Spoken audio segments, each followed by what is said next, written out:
Good afternoon, everyone. My name is Berisheva and I'm an English teacher in Nazarbayev Intellectual School of Astana. Today's lesson's topic will be writing an academic essay. As you remember, last time we were also talking about the essays, but that time we had the simple ones that we usually write during the lessons, during the middle year program school. Today I would like to talk to you, to tell you and explain about something bigger rather than just an essay. This is an academic essay. Today we'll be also discussing the purpose and process of academic writing. So let's start. Some parameters of academic essay are the following. We will not exhaust every aspect of academic writing. We will focus on the overall process of writing an academic paper. We will not focus on rules. We will instead focus on strategies.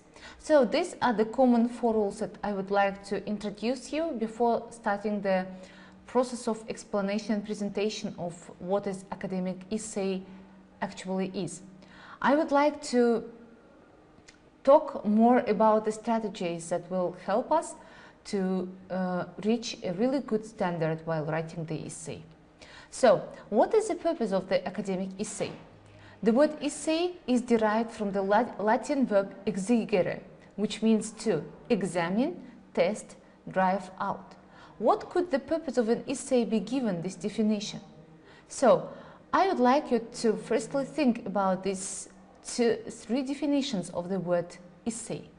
This is about examining. What is examine? Examine is to see all different sides of an issue. What is test? Test is to see whether the topic or the themes that you've chosen is worth of investigating. And drive out means that we need to go on with the topic and try to find more interesting themes on it.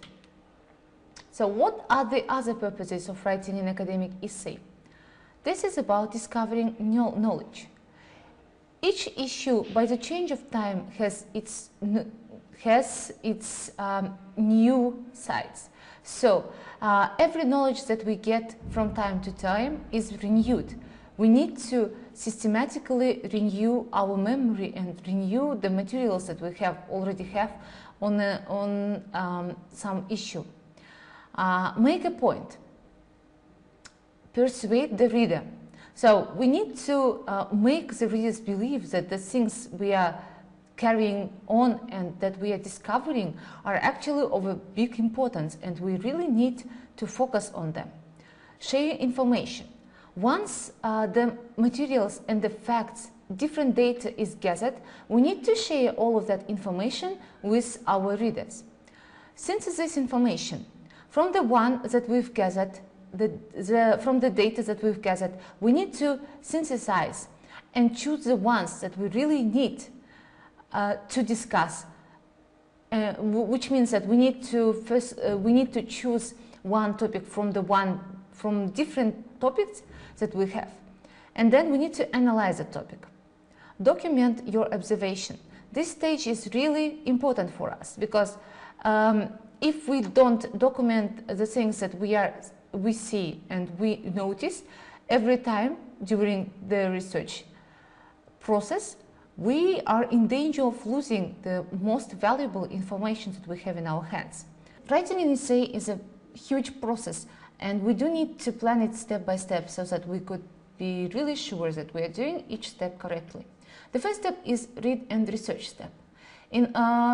During this step, we need to firstly read and research the works of other researchers. I am pretty sure that every topic that you will choose will have some background. There will be some researchers and some scientists who have done the same research. It will be really useful for you to see the works of those authors, those scientists, because they'll give you a range of different ideas. And you'll really see different sides of the issue that you are going to research. After you get the data, you will have lots of ideas, and then you need to brainstorm those ideas so that you have the least important, the least useful for your research, and the most important one. Probably this is the key idea that you'd like to carry on. After you choose your idea, you develop working thesis and outline. Based on that outline, you write a rough draft. Why do we call it as rough draft? Because rough draft means that you are putting for the first time all the data, all the material and all your thoughts that you have for that time to the first writing. And it is quite possible that your rough draft will not be the perfect one. In order to make it close to ideal, you need to firstly review it for content to see what do you specifically want to include in there. After you have revised your rough draft on the content, you need to review it for grammar and mechanics.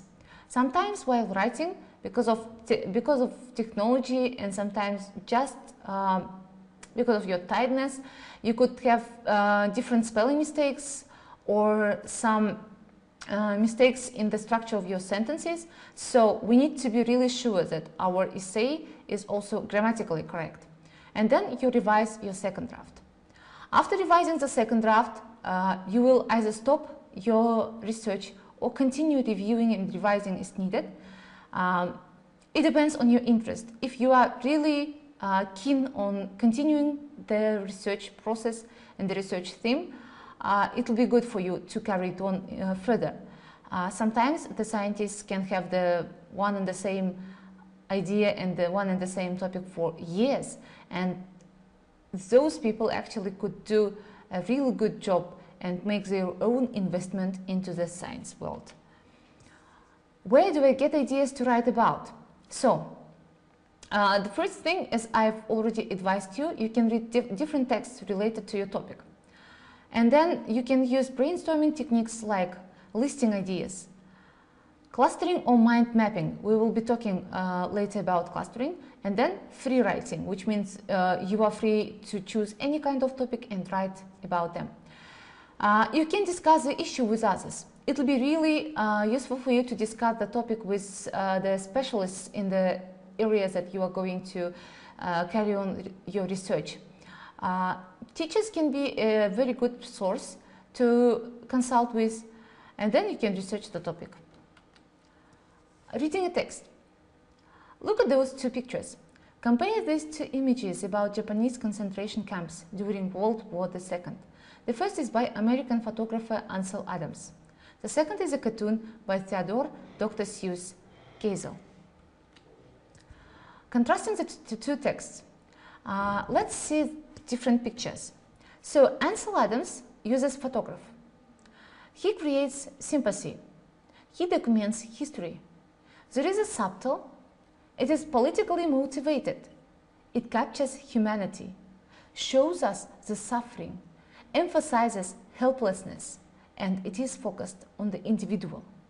Whereas Dr. Seuss is showing, he uses cartoon. He stirs animosity. It is used for propaganda. It is too much exaggerated.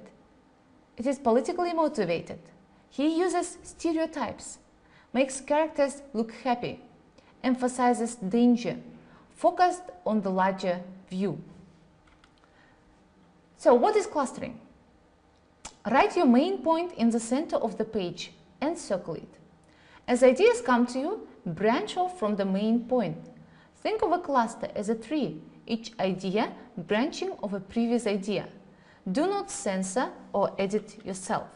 As you can see from the presentation, your central idea is in the very middle, and you can have 4 different circles coming to different directions from the central idea.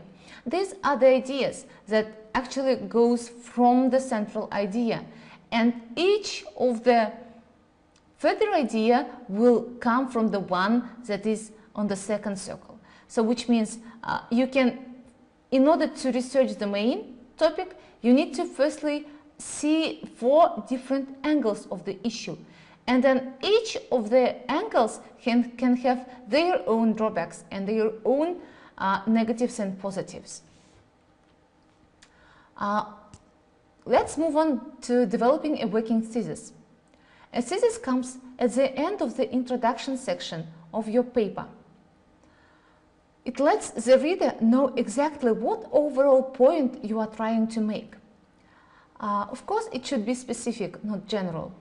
It can be used by the reader and the writer as a roadmap for the rest of the paper. It is not fixed. It can and should evolve as your ideas evolve. What you present in the paper should not deviate from what you promise in the thesis. It establishes all expectations. So, if you follow all the steps that I am presenting you here, it will be your complete working thesis. Let's look to thesis examples. Dr. Seuss propaganda cartoons during World War II reduced Japanese Americans to stereotypes, played on the fears of the American public during a time of war, and focused on the broad, generalized issues of the situation rather than the individual circumstances of the people involved. Developing an outline. Once you establish a thesis, use it to help you develop an outline of the paper. An outline will help you organize your ideas, keep you focused, save time. Keep in mind there are several ways to approach writing an outline. The first, outline example. The first step, you will have your thesis, and then you will have your main point. From the main point, there will be a supporting point, and then you will give details of the supporting point. Next supporting point, and you'll have details.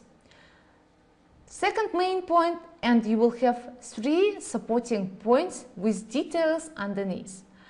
The third main point, and you will have 2 supporting points with details underneath, and then you will have conclusion. It must be said that main points are inside that essay will be based on the main topics that you are actually discussing. They will be the subtopics of the main theme. And under each main point, you need to have the points that comes out from the main point. Writing the rough draft. Now that you have a thesis and outline, you may begin writing your rough draft. As you write this rough draft, keep the following strategies in mind. Organize information in your body paragraphs. Hook the reader in the introduction. Keep your paper coherent with transition words and sentences. Wrap up your paper with a strong closing. Utilize academic writing conventions. Follow the writing process. Let's look to all of these steps again. I've already shown you an example of the body where you can clearly organize the information. So it must go smoothly, coming from one information to another. Each information must be either written by you, or you can paraphrase different authors. Of course, you mustn't forget about citing, and then that the information that you are presenting must have both arguments and the supporting data of the arguments. In the introduction part, as we've said before, the reader must be somehow attracted. You need to design your topic or the sentences in the way that the reader could be really interested in your topic. Transition words will really help you to write your essay coherently. Conclusion to your writing paper also must be really clear and strong. In your conclusion part, you need to address all the issues and the solutions of the issues that you put in your introduction part, as otherwise your academic writing will be considered as not finished. Introduction. The purpose of the introduction paragraph is to bait the reader, contextualize your argument or topic, provide necessary background information about the topic. It must be said that the reader needs to be attracted, but while providing necessary background information about the topic, you don't need to give data, any year information, or the information that is straightly taken from the encyclopedia. this is rather something that really drove you to choose this topic. The reasons that actually moved you, made you to choose this topic.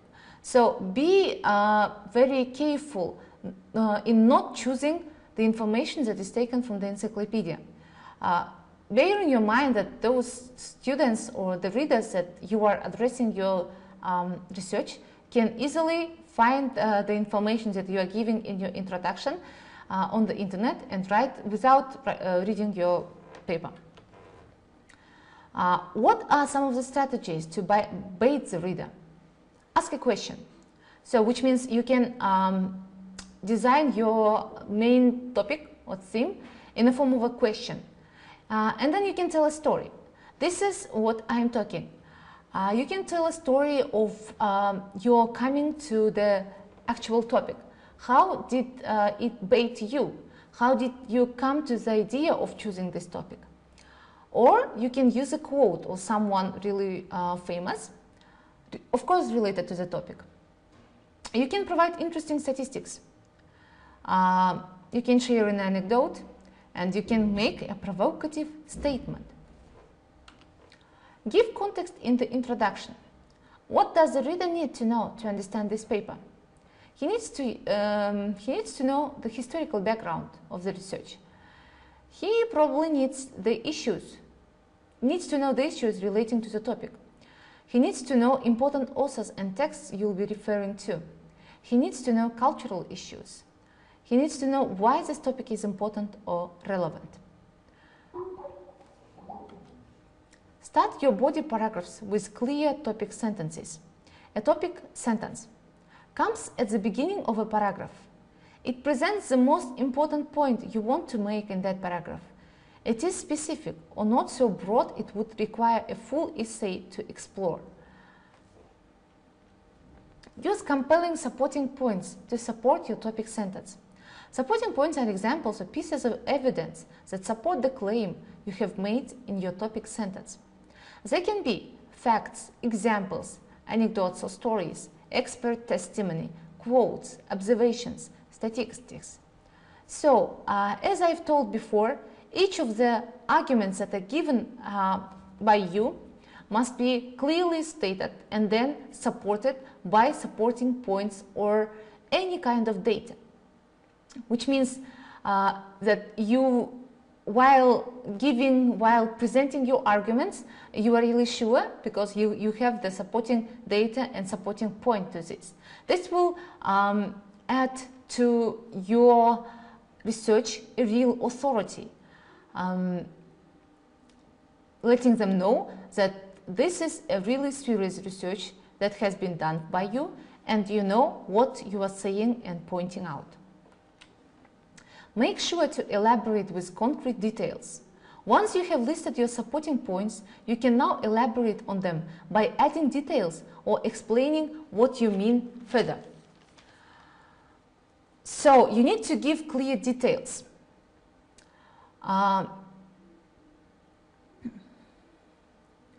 But those details must be really concrete so that you don't pay much attention actually to the things that are on the list, but you can be sure of the things that you are talking about.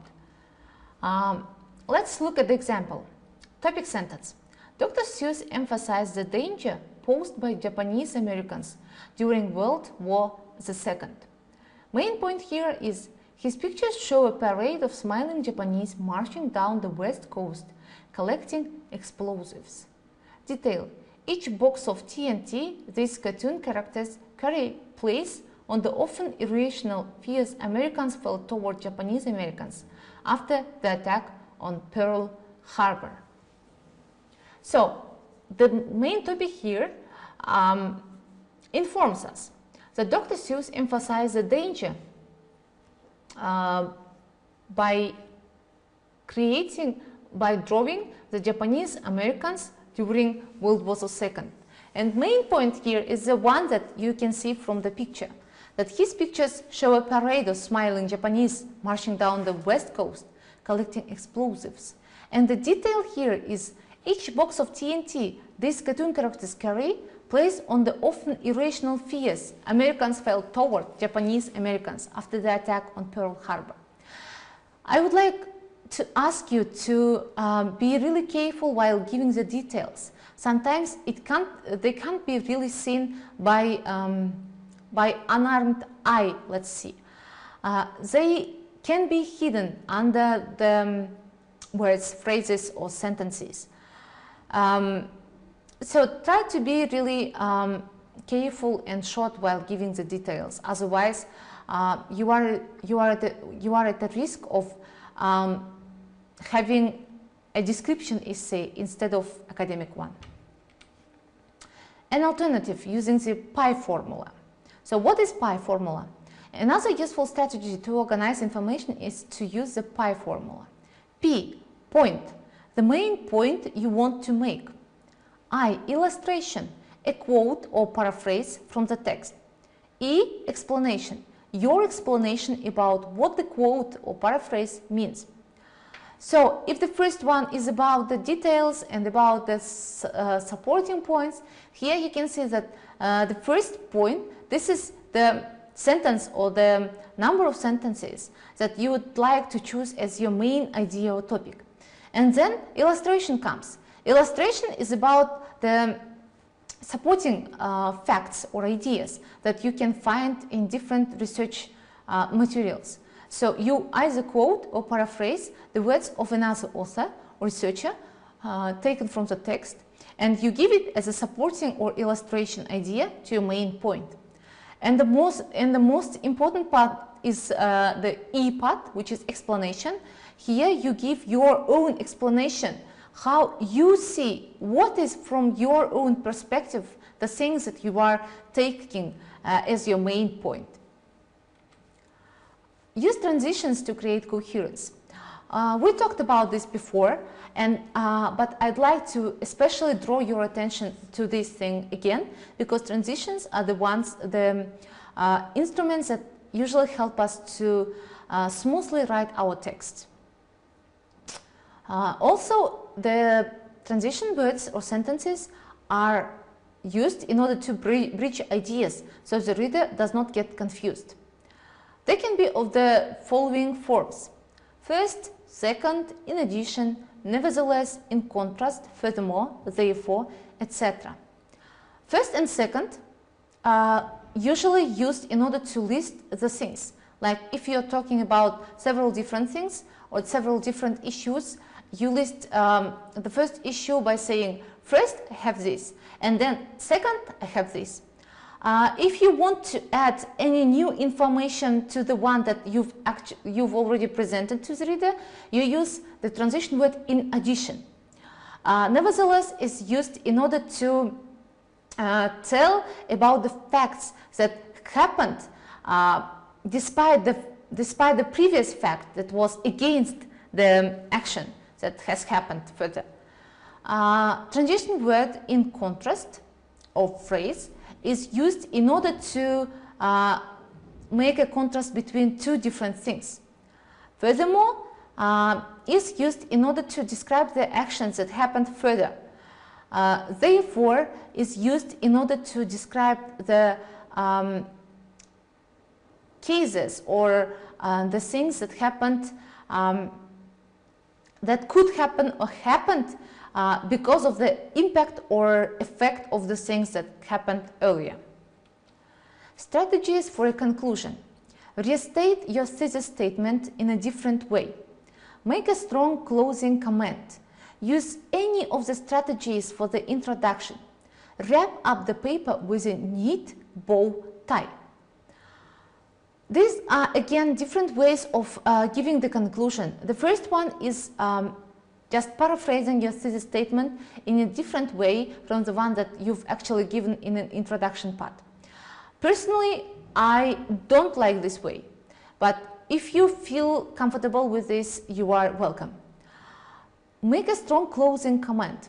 It is really useful and it is really important to bait your reader in the very end of your research once again, as closing comment will either tell the reader that you've done everything well while doing the research, or that you failed the whole thing.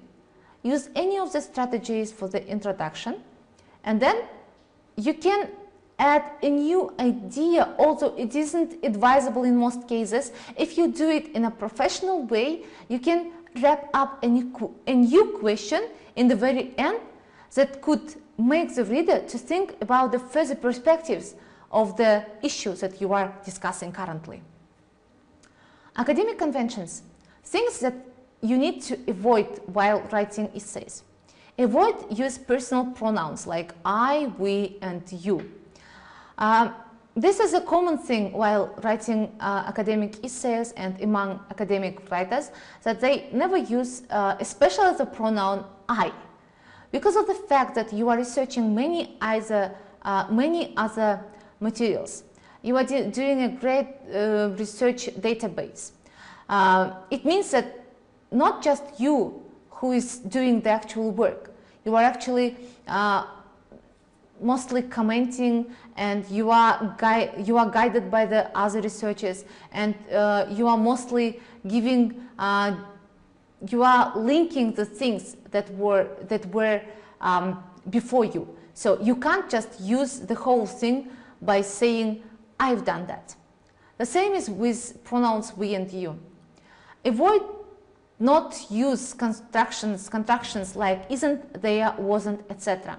Yeah, this is quite common again. Contractions are not possible in academic essays. It is better for you to write is not, they are, was not. Because of the things that this is an academic essay and everything must be written in an academic way. We kindly ask you to avoid any kind of slangs. Because of academic writing style again. Avoid the personal tone, avoid vague ideas, and avoid plagiarism. The latter is actually the most important. If you do any kind of plagiarisms, which also consists of just not citing or not putting the citing material in the right order, it also means that you've plagiarized, which means you are not familiar to the culture of writing in academic essays, writing academic research works. Be careful with this. Things to do. Do address both sides of an argument. So if you are researching the negatives of the negative impact that the global warming effect is having on different types of animals in North Pole, probably you also need to look for some positive effects of global warming effect.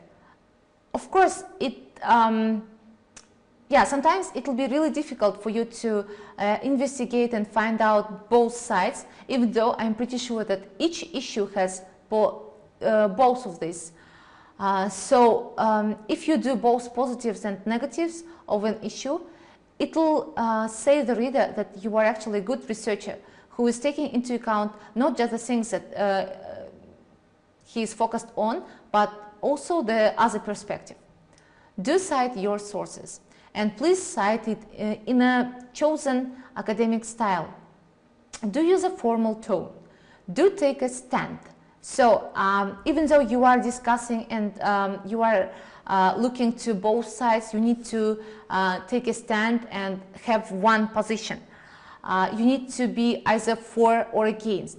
Otherwise, being really vague between two different positions will tell your reader that you are not still sure what you are going to research further.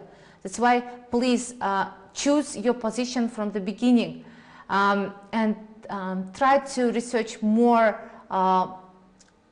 on the things that are in favor of your position.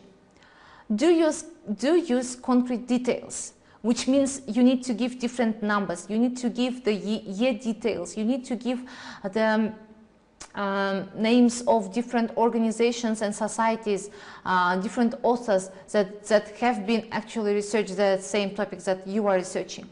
All of this also will give additional authority to your work, telling the reader, giving the reader the idea that you are actually doing a really worth thing.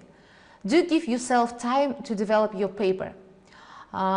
In most cases, when we assign the summatives or academic works to students, we can see that they actually leave it until the late time, and they think that in 2 days it is quite possible to do an academic work, but actually it is not. This is not about gathering the data, putting everything as a form of an outline and writing the whole thing. This is also about your thoughts. This is also about your reflections. Today you can think of one thing, but tomorrow you can revise everything, you can find something newer, you can hear something new from different people, from different perspectives, and then you can decide to change the whole thing. In case of doing it in a short of time, you actually don't give yourself a chance to reflect on the things that you are doing. Remember, writing is a process. Again, every writing assignment is practiced for the next one. So which means like writing each new assignment will give you another experience, and you will start noticing the things that were not that clear for you before, that could look vague, but by writing each assignment, you can then realize that those things are actually become clear. And then writing takes time. So as I've told before, you need to really take your time in order to reflect the things that you are seeing, you are reading, you are working on every day. Go through every step of the process, and I can tell even more. I would kindly ask you to revise each of your steps every time, because if you decide in the later steps of your writing process to change something, this will affect the whole process, which means you can't just give the idea of the author in the very end of your research while not considering this perspective in the very beginning when you are reading and researching different data. Focus on your ideas first. You need to clearly identify the ideas that you are making your stand and that you are writing about. Otherwise, you will be running between different ideas and you will never find the one that you would like actually to discuss and research. That's why the main thing is to clarify the point, understand the positions that you are going to discuss. Focus on grammar and spelling last. Actually, it depends on the reader, but because of the time that you can waste on checking the grammar and spelling, you can actually, that time that you are checking your grammar and spelling before the last draft, you can do different additional things like researching for some other papers, seeing other works, citing or making paraphrasing things. And then in the very end, when you already have the whole thing, the whole draft, you can just go through your paper and see, look for any grammatical or spelling mistakes. It is really useful for any person to get a feedback from a peer, instructor, or tutor. I really advise you to get the feedback from your peer, because this is the same, this is a person of the same age with you. And sometimes it will happen so that the instructor or the tutor who is much older than you could not give you the new ideas that actually come from the ones who are of the same age with you. You think on the same direction. So please do get the feedback from your peer, and then instructor or tutor will be really helpful in giving you clear directions, in putting you on the right track. Thanks very much for listening to me very carefully. I hope that we will do a great work with writing an academic essay.